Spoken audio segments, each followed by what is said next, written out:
Bienvenidas, bienvenidos a Piedra, Papel y Tinta en este nuevo fin de semana. Y vamos a hablar sobre un tema que seguramente está todavía flotando ahí en el aire, el tema de la justicia. Está aquí con nosotros Miguel Gómez, jefe de Informaciones de La Razón. Bienvenido, Miguel, muchas gracias. Gracias, Lucía, un saludo a las invitadas y a los televidentes. Sí, y bueno, como invitadas tenemos a Adriana Salvatierra, senadora por el MAS. Bienvenida, gracias por acudir a la invitación. Muchas gracias a ustedes, encantada de compartir más bien el set con ambos compañeros. Fernanda San Martín, diputada de UD, bienvenida, muchas gracias. Muchas gracias por la invitación, Lucía, Miguel, es un gusto compartir con Adriana y ustedes este panel. Gracias. Hablar de justicia en nuestro país es un tema muy complejo. El 2011, por primera vez, dando cumplimiento a la Constitución Política del Estado, por primera vez se eligió mediante voto popular a los magistrados del país. Hoy estamos frente a un nuevo proceso. Pero no podemos negar que hay un fallo estructural en la justicia. Las elecciones no fueron una solución. ¿Qué es lo que falla, senadora? Mira, yo creo que estamos en un tiempo de debatir integralmente la justicia. Cuando hablamos de que la justicia en este momento no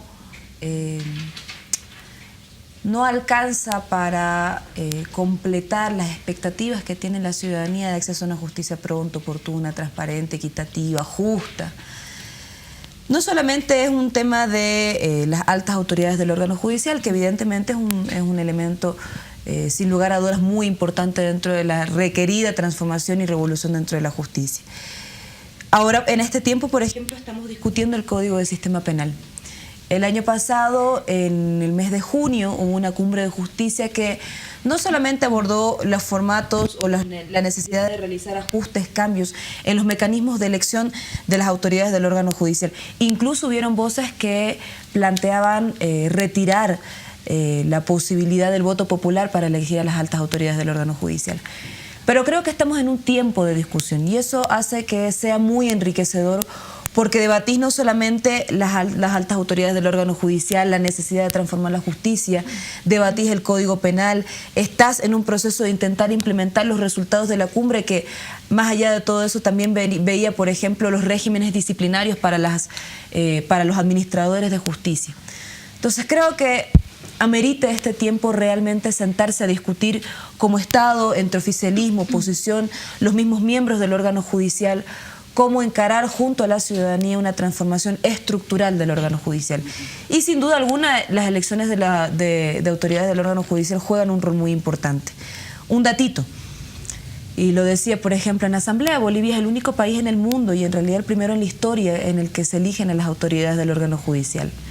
Bueno, positivo o negativo, no lo sabemos, pero creo que es importante el paso que hemos asumido de asumir retos, de pasarle la decisión finalmente a la ciudadanía y tratar de con ellos definir cómo se va a postergar esto. Ahora, Japón, por ejemplo, tiene un proceso similar donde la asamblea, o lo que significa la asamblea en Japón, la asamblea legislativa, elige a las autoridades del órgano judicial, pero es ratificado por el 30% del voto ciudadano. Si alcanza el 30% hacia arriba, se ratifica, y si no, vuelve nuevamente a decisión. Pero creo que es importante que lo discutamos, que lo definamos, porque no podemos tampoco en nuestro primer ejercicio ciudadano tratar de denostar todo un proceso que es muy importante, por lo menos en el avance de derechos democráticos, en el acceso a la decisión. Hay voces, diputada, que dicen que no ha fallado el voto, sino el reglamento para la elección, la preselección de magistrados. Bueno, evidentemente la justicia tiene un problema de corrupción muy grande. Ha fallado el reglamento, por supuesto, pero cuando dice el oficialismo vamos a hacer un debate, nosotros hemos hecho una propuesta desde el año pasado, que debatir significa contrastar ideas y llegar a consensos. No se quiso llegar a un consenso con referencia al reglamento. Y el reglamento establecía, dentro de la propuesta que hemos hecho como oposición, un sistema en el cual está involucrada tanto la universidad como colegios de abogados, como otras entidades que son expertos en el tema para poder coadyuvar al trabajo de la Asamblea Legislativa. Y eso era importante para poder darle un mínimo de transparencia, de idoneidad, de confianza a la gente en el proceso. Porque además hay que decir también las cosas claras como son.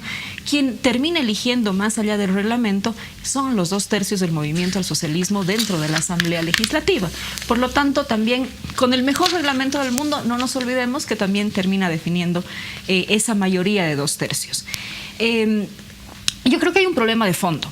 Y el problema de fondo que debemos debatirlo como país es el problema de la elección, la forma de elección de los magistrados.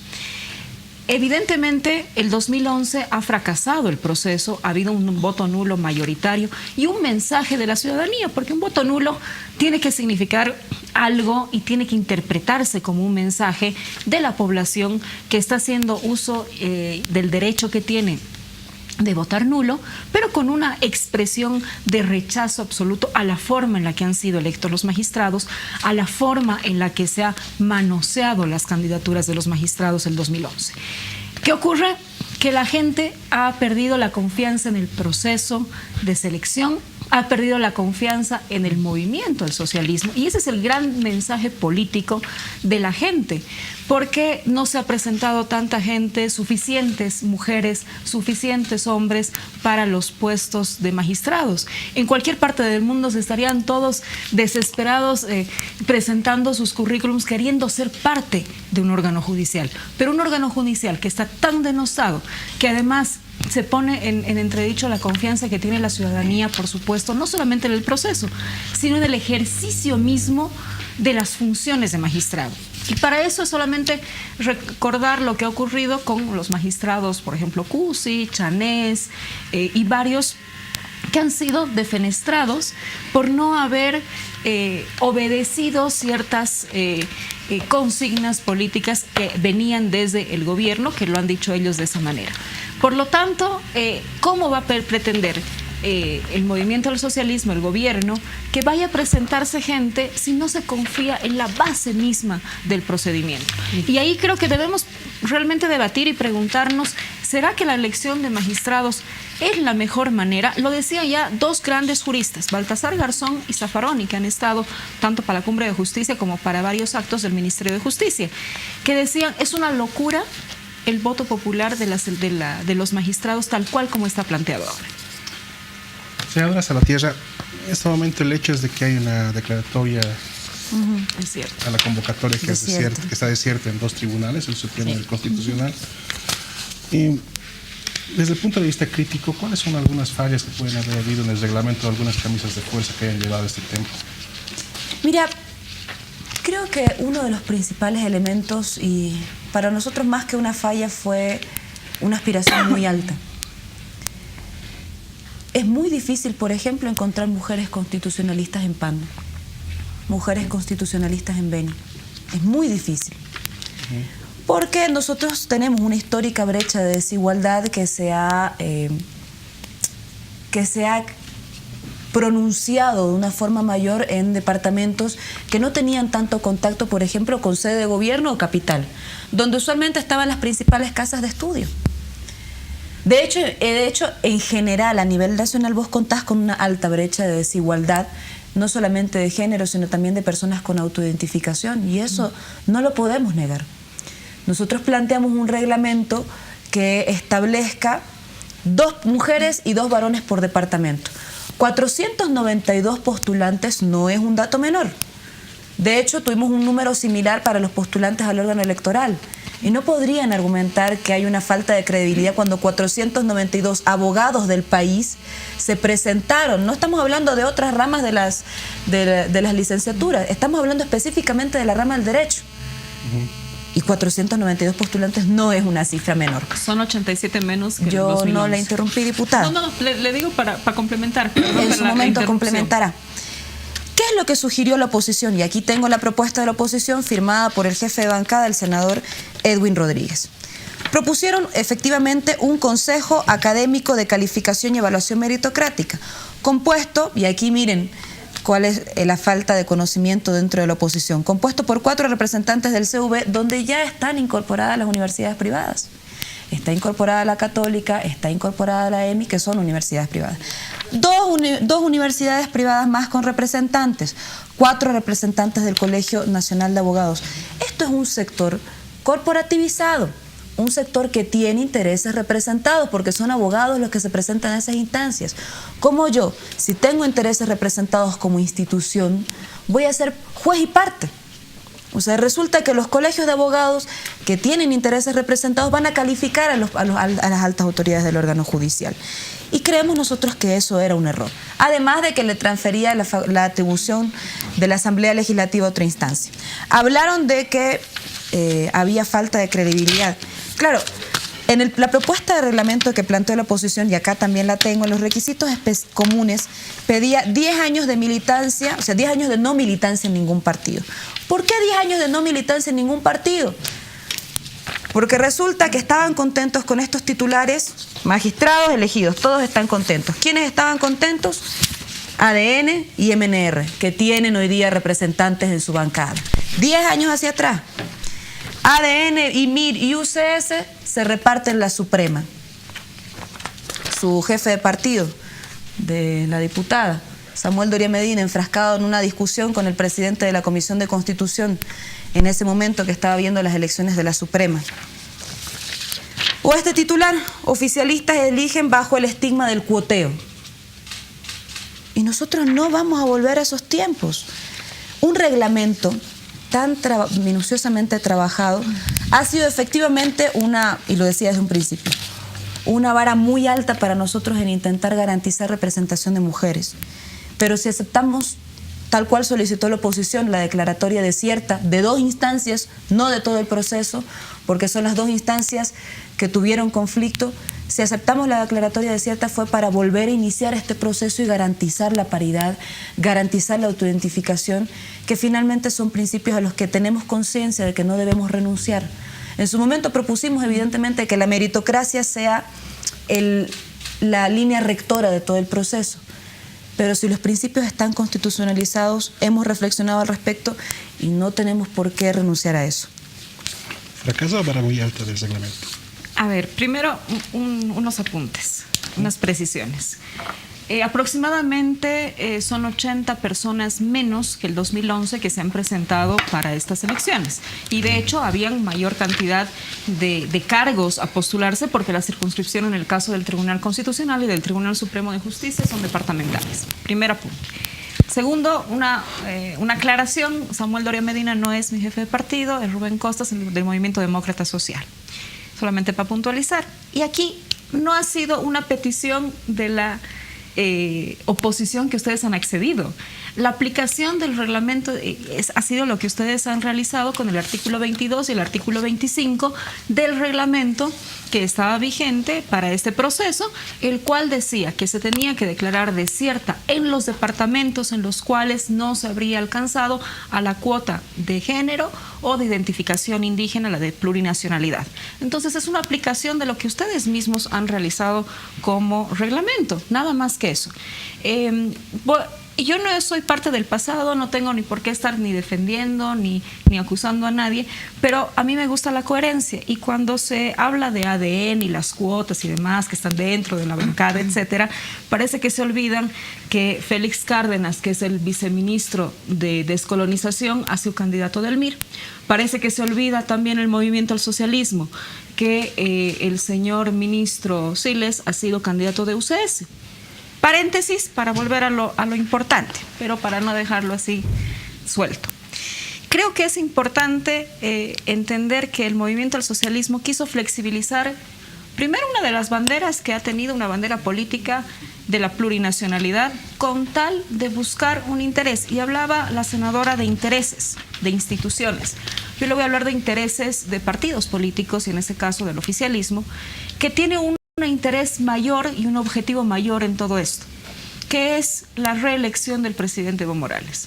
La reelección del presidente Evo Morales, como lo siguen diciendo en todos los lugares a los que puede ir el presidente, es que se va a volver a repostular más allá del referéndum, más allá de la voluntad del pueblo, de lo que ha dicho el 21F, y resulta que 2 de las vías pasan por el Tribunal Constitucional.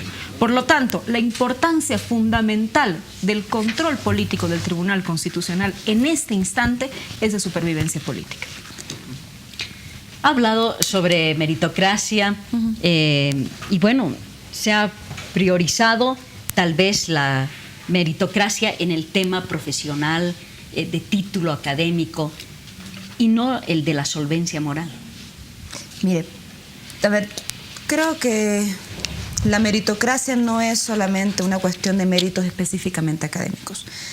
Sí está ponderado específicamente, por ejemplo, aquí tenemos, esta es la base sobre la cual se va a evaluar los puntajes.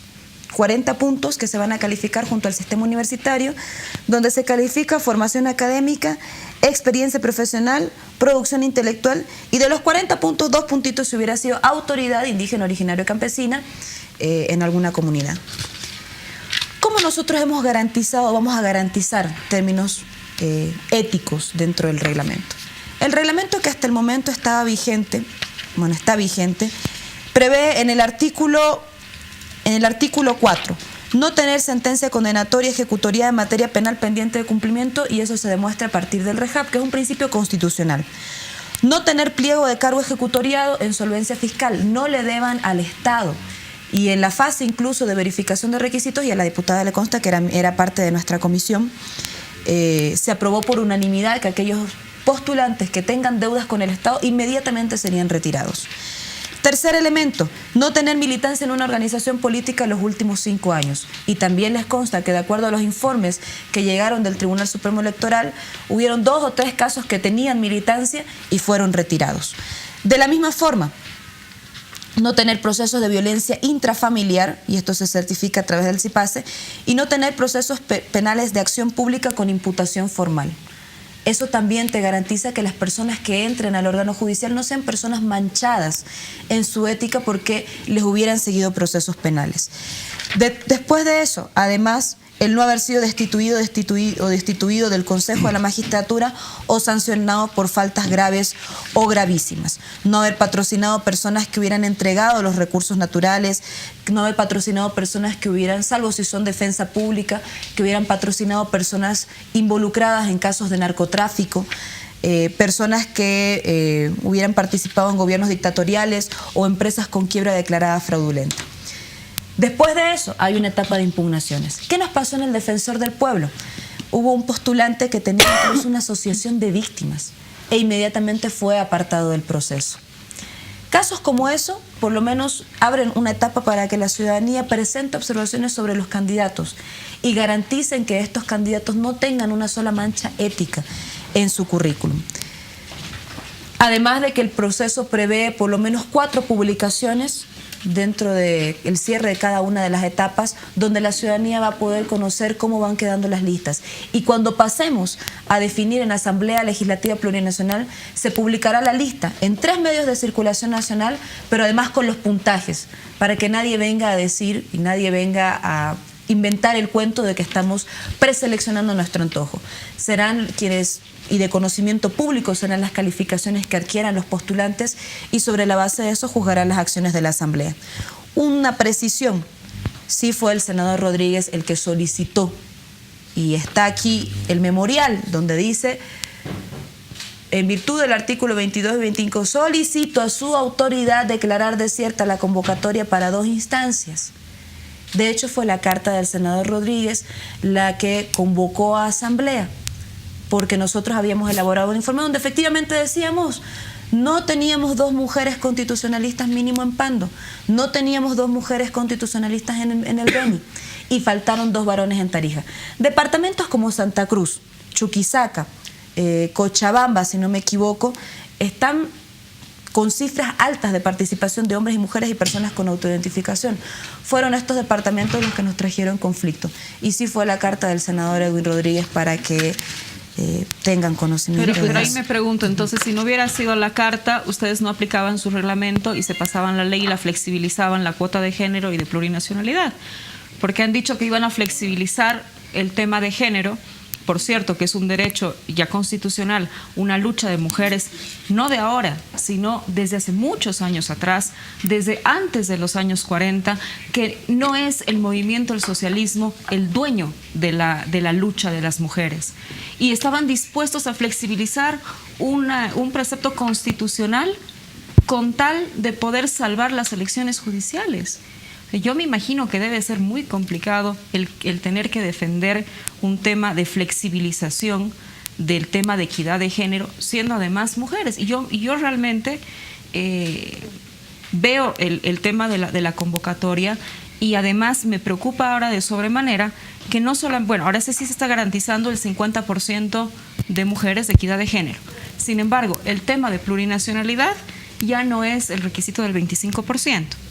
No me va a dejar mentir aquí la senadora, eso ha sido modificado. El 25% ya no es requerido dentro de la cuota de plurinacionalidad para el tema de las elecciones del Tribunal Constitucional y del Tribunal Supremo de Justicia. Lo segundo es que se garantiza en papeleta. No se garantiza, sin embargo, la composición en equidad de género de los tribunales, que es bien diferente, ¿no?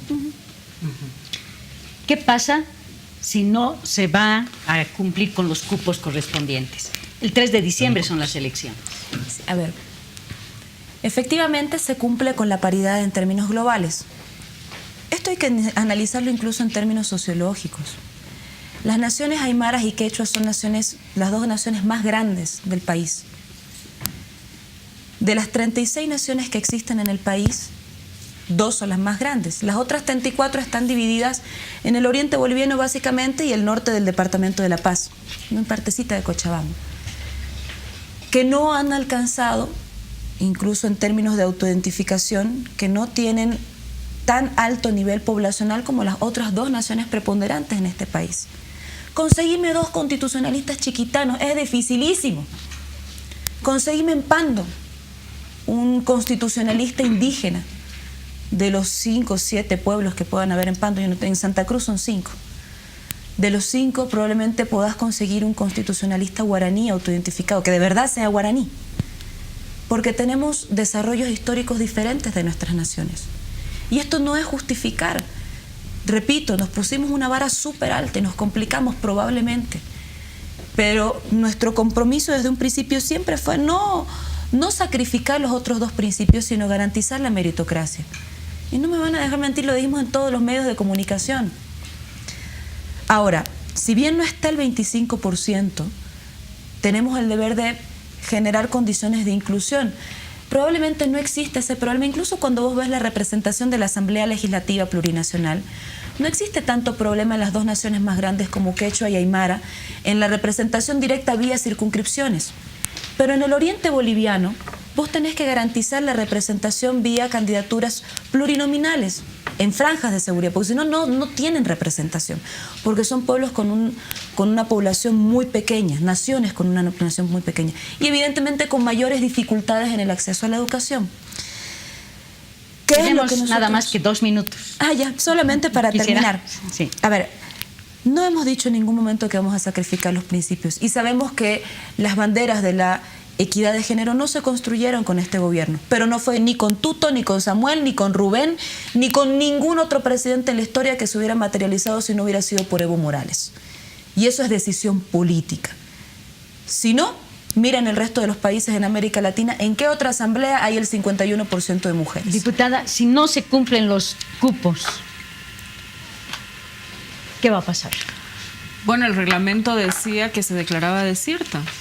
Nuevamente se declararía desierta. No es, en el último reglamento, recién nos han pasado el día de hoy a la versión final para poder analizarla, pero evidentemente en el reglamento anterior había un artículo el cual decía que se declaraba desierto, o sea, no era una concesión absolutamente a nadie, ¿no? Eso decía el 22 y el 25 en lectura conjunta, que se declaraba desierta.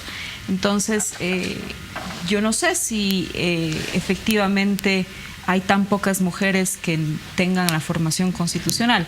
Lo que yo veo, sin embargo, porque además no es solamente de mujeres el tema, es un tema de hombres. En Tarija, por ejemplo, había un hombre para 5 mujeres.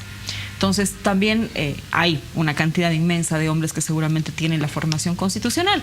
Lo que pasa es que vuelve al origen mismo del problema, y el origen es la confianza.